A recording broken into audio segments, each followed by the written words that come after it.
কয়েকটা তথ্য দিতে চাই, কিন্তু অবশ্যই প্রকল্প সমাধান শেষ করা প্রয়োজন। যদি কেউ শেষ করতে না পারে, দায়িত্ব যারা বাস্তবায়ন করে তাকে নিতে হবে, এর বিকল্প নাই। বাট এর কিছু কিন্তু সীমাবদ্ধতা আছে, সেগুলো আমি একটু পরে বলবো। আর দেখভাল করার কেউ নাই এটা কিন্তু বলবো ঠিক নয়। কিন্তু যদি আমি বলি, আমরা যখনই কোনো অভিযোগ পাই আমাদের সামনে আসে, মন্ত্রণালয়ের সামনে, আমরা দ্রুত আমরা ইনকোয়ারি করে ব্যবস্থা নিই। আমি যদি এই মুহূর্তে যদি বলি, আমার কমপক্ষে 20 জন প্রকৌশলীর বিরুদ্ধে বিভাগীয় মামলা চলছে, প্রায় 7 জন মতো অফিসারকে কিন্তু এই মুহূর্তে কিন্তু সাসপেন্ড করা আছে, 20 জন ঠিকাদার কিন্তু ডিবার করা আছে আগামী কিন্তু 2 বছরের জন্য। যখন এর সামনে আসে আমাদের একটু সময় তো স্পেস দিত ইনকোয়ারি করার জন্য, হঠাৎ করে কিছু আমরা করা যায় না। অবশ্যই দেখভাল বিষয় আছে, আমরা দেখি, আইএমইডি দেখে, আমাদের প্রধান কৌশলী ওনারা দেখেন, মাঠ পর্যন্ত কিন্তু কাজ করেন। এটাই টেন্ডার ছাড়া কাজ না করার কোনো সুযোগ নাই কোনো অবস্থাতেই। আমি একজন প্রতিবেদক আমাকে ফোন করেছিল, আমি বললাম আপনাকে একটু করে ফোন দেন, আমি কারা জরুরি দিন নাম্বারটা নিয়ে আপনি সরাসরি কথা বলবেন ইঞ্জিনিয়ারের সাথে।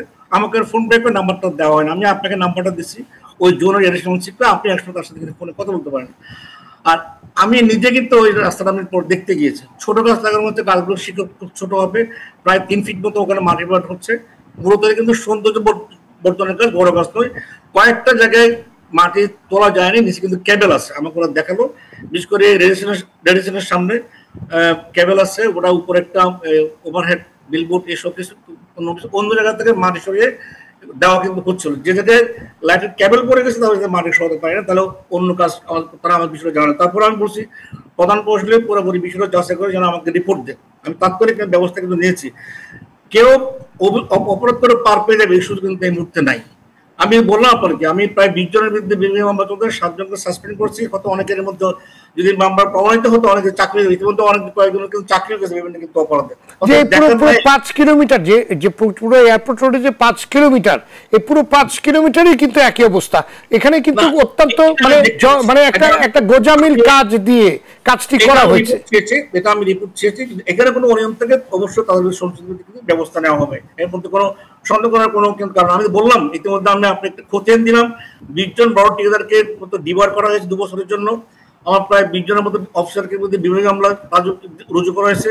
ইতিমধ্যে প্রায় 7 জনকে আমরা সাসপেন্ড করেছি, তাদের বিরুদ্ধে মামলা চলছে। হয়তো যদি চূড়ান্ত প্রমাণিত হতো অনেকে চাকরি দিতে পারবো। কিন্তু আমার একটা প্রশ্ন আপনার কাছে, আমরা যখন কোনো অনিয়ম নিয়ে, কারণ আমরা জানি যে কোনো প্রকল্পে কিংবা যে কোনো উন্নয়নের কাজে কিন্তু আপনাদের ইঞ্জিনিয়ার এবং সেগুলোকে তত্ত্বাবধান করার জন্য পরিদর্শকও থাকে, কিন্তু যখন আমরা দেখি যে আপনার এই দিনের পর দিন মানে প্রকাশ্য দিবালোকে এই অনিয়মগুলো চলতে থাকে, এই নিম্নমানের কিংবা গোজামিল দেওয়া কাজ যখন চলতে থাকে, তখনও যখন কারোর টনক যখন নড়ে না, এবং সবচেয়ে বেশি একটি সমস্যায় পড়তে হয় যে নির্দিষ্ট প্রতিষ্ঠানের কিংবা যাদের কাজ তাদের প্রকৌশলী কিংবা কারোর সাথে কথা বলতে গেলে কিংবা তাদের কাছে কিছু জানতে গেলে যে অসহযোগিতা, তারা তারা তারা কোনো রকম সহযোগিতা করে না, এবং যতটুকু পারা যায় সুযোগ নাই। কেউ যদি তথ্য দিতে না যায়, তথ্য অধিকারের ফর্ম আছে, ওই ফর্ম নিয়ে আবেদন করবেন। আমার কথা অভিযোগ করছে কিন্তু দুর্নীতির জন্য 106 ফোন করার জন্য সবাইকে বলা আছে আমার।